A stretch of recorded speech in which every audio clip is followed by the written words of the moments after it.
Well, hey there, hi there, ho there. It is Embrace the Matrix, and yeah, it's another day in paradise. Hope you're living in paradise as well. This is another painting that I did. Can you guess? Did you guess? Uh, let's see, what is it? It is Wednesday, the 21st of December in the year 2016. And this is definitely new lifelines amalgamation. Is that a word? Yeah, that's a word, isn't it? As you can see, this starts out as fluid painting. And if you've noticed, I've done a few fluid paintings recently, and I'm digging it. I think I'm gonna just focus on lifelines paintings, fluid paintings, and the fusion series that I did. I'm thinking about bringing that back, but I'm gonna figure out a real cool way to kind of melt the two together, or all three together. I've kind of been dabbling a little all over the place, but I'm really digging some of the cool effects I can get with the fluid paintings.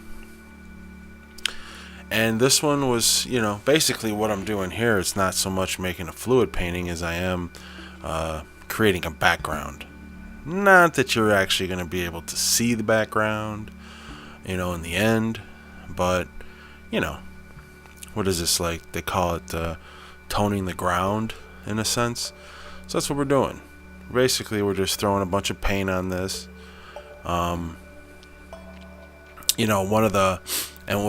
What my inspiration for doing this was, one of the what I would consider the very first Lifelines painting I did was technically one called Fire Sun, and it was a small one, and it was the very first time I ever used, hemp cord and to create, some cool lines. And I mean, that video, which was one of the first paintings in the first generation of paintings I did. I mean, that thing's gotten over 6,000 views on YouTube, which is great. I even posted it on my Facebook page.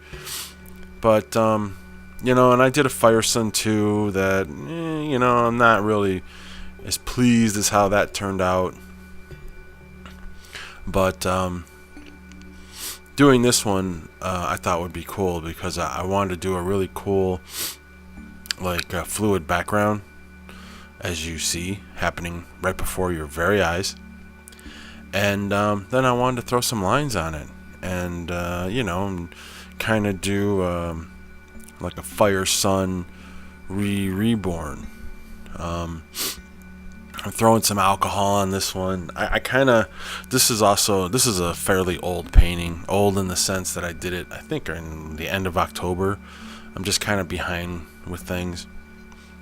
In the end, though, I think this one turned out very cool. But at this point, yeah, I knew this wasn't just going to be another fluid painting. I just wanted to just get some weird effects going and see what I can do. And I guess, to some degree, this is just experimentation. Because I knew where it was going to end up in the end. And that's with lines on it. But yeah, the fluid stuff's fun. It's messy as hell, and boy, does it waste paint.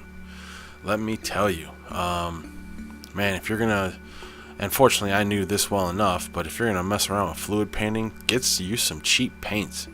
Because you're gonna thin them out with water, most assuredly. And yeah, you definitely want to do it because you waste a lot. And man, you better have some tarps down and stuff, or some plastic, because it's gonna get messy. But yeah, the bottles of paint that I had there, I just diluted with water. They're like, when a bottle gets to the end and it really won't squirt nothing out, and then I just throw some water in it and kind of mix it up. And that's what I was like, yeah, I'm just gonna mess around here. I mean, I've never ever claimed to be any type of expert in, quite frankly, anything. But I definitely got a very active, very creative mind, and I like to create. I love to create. Here's the other thing I like doing with these is I got those air dusters, you use to clean computers and stuff. And back in the day, I used to know some kids that would huff on that shit. I never did, but but I think I kind of like, and I know some people blow on the stuff with straws, and that's cool. This is a little more intense because, I'm just hitting it with the compressed air, and, it's obviously a lot more harsh than just blowing through a straw. But, you can see there, you can get some really cool effects, and I'm still learning some control with it. There's a lot of variables that go in, how thin is your paint, the control. I mean, when you squeeze down on that air can, man, it could just, you can blow all the paint straight off the canvas. So a little experimentation, but it blends them, but you don't want to blend too much because sometimes it can turn into mud, and I think anybody who's been painting for any length of time, especially fluid stuff, if you mix too many colors, you can start to get the inherent mud or the browns. I like to call it the browns. I've gotten the browns from time to time, and you can almost see in this one a little. We're getting sort of some of the browns near the bottom left and stuff. It's more orange. I'm only using red, yellow, and black, and some orange. I had some orange in there too. So obviously we're going for a fire-like theme. But this is just another evolution. But I think ultimately I'm going to be sticking to just fluid paintings, lifelines, and fusion style hybrid paintings. I've only got 4 paintings in the fusion series, one of which isn't even for sale, and that was the first one. But it could be for the right amount of money. But here's I'm just dropping alcohol straight on it. What does it do? It jacks up that paint. But you can over alcohol a painting, and it just doesn't have any effect anymore. It doesn't have much of an effect, I should say. But you'll see here in a second what it looked like after it dried. That's what it looked like when it was done drying.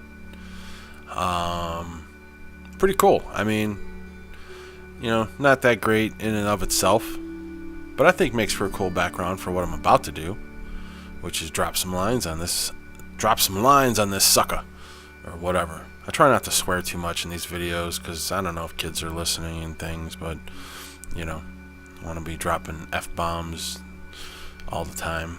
But so we're gonna, and the other thing I'm doing is usually I would do one angle and then let it dry, and then do another angle and let it dry.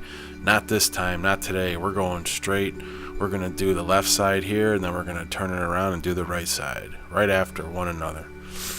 And just like this, this paint here, I usually dilute it.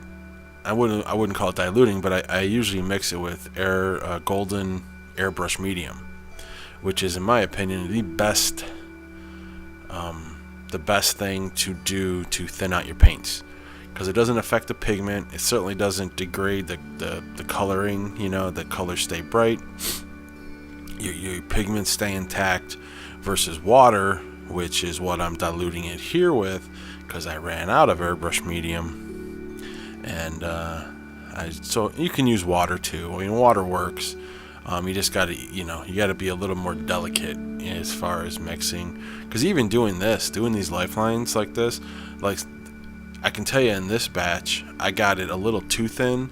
So I was trying to be very careful that it didn't go dripping, as I go over the painting, that it didn't drip. And, of course, if it does, you can just kind of throw a line there and kind of fix it up. But, usually I try to have the paint a little bit thicker than what you would use for, say, a fluid painting. See, we're just going to rotate it, and then we're going to do the other angle. I'm not going to wait for it to dry because I was impatient. And I've never really done it this way before. Usually I would let it dry in between every paint application. So something new, something different. But yeah, you gotta have the paint, because when you hang that string up over it, if it's all thin and gloppy, it's just gonna drip all over your shit, and it's just gonna look like crap. And we don't want crap. We want it to look better than crap. Maybe some of my stuff you're thinking it's crap. I don't think so. Maybe some of the earlier stuff, but I've definitely come a long way in my painting abilities. At least what I'm trying to do. I mean, I paint for myself, and in fact, I'm getting into more earth tone colors. I'm getting somewhat away from colors like this, like reds and yellows and things, and I'm getting a little more earthy tone. So, hope you guys like that. Some do, I don't know. Certainly, it would be a little easier to market, I think, as far as, putting something like this in your house. I don't know. I would hang it up, but if you have like a super earth tone. Oh yeah, here we go. I lost the footage of me laying down the orange line. Sorry. Moving on to the red. But yeah, I don't know what happened, but I had recorded the orange lines going down, and just didn't happen. Not sure what happened to it, but anyways, you're getting the idea, right? I tell you, I'm sorry. Ease up on me, man. Don't start hating. I record everything. You gotta understand, I record everything. So I'm pretty good about not losing footage, but yeah, I couldn't find it anywhere. I don't know what I did. And what sucks is I've done this stuff, and gone, I can't find the footage, and then I'll find it like 2 weeks later and go, God damn it. And I go, see, I'm dripping red all over it because I thinned out the red too much. And I'm gonna tell you now, you can't see it because you can't see my face, but I'm getting pissed. But see, you just kind of go over it and kind of drag it. But because I just want lines, I don't want drops, I don't want drips.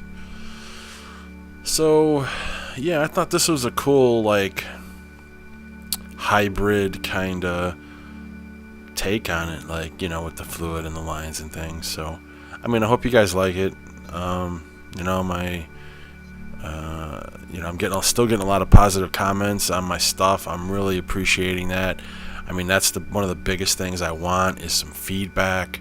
I want to know what people are thinking, whether you're an artist yourself or somebody that buys art. I mean, I still buy art, even though I make my own, and I got, pretty much I turned my house into a gallery. But I still buy art. I bought a Matt LeBlanc. I've bought a John Beckley recently, which was kind of a big deal for me because John Beckley was the first guy I checked out on YouTube that was doing stuff in a style that I really liked and didn't want to necessarily copy. I wouldn't call it that, but I just liked his style. I liked his take on abstracts. And fortunately, he had a sale recently, and I was able to pick up a piece. Now, it wasn't a huge piece. It was like a 20 by 20 or 24 by 24. I don't know. I posted pictures on my Instagram. But I was really pleased because that was the first time I could actually, got in the range where I was comfortable with paying. I mean, not that, people selling cool pieces like that for like $400, $500, $600 is not worth it. But again, he does a lot of canvases where there's like three big canvases, and I just don't have the room to mount anything like that. I got so much of my own stuff, beautiful abstract art on the walls already.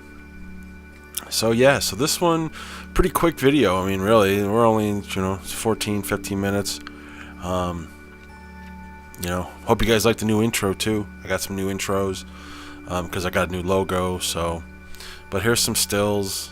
I didn't even have photos. I don't even know why, but I didn't have photos of the orange. But you get to see some cool close-ups of the lines. And the lines go where the lines want to go, man. Some are solid, some aren't. And that's life. That's the way things are in the world. Some things are a little more perfect than others. And some things are broken, and some things are flawed. But it all keeps going forward. Life keeps moving forward. So nonetheless, I don't know what else to say about this one, guys. thanks for watching. You know, I promised you a video a day this week, and this is Wednesday's video, so I hope you're digging it. You know, smash that like button, as they say. You know, share this, and there you go, finished product. Now, doesn't that look pretty dope? I think so. But yeah, like, share, subscribe, man. I mean, well, it's free. You don't have to. It doesn't cost nothing to subscribe, and you get to see cool stuff like this, and you get to listen to my voice. What more could you ask for? Happy Hump Day.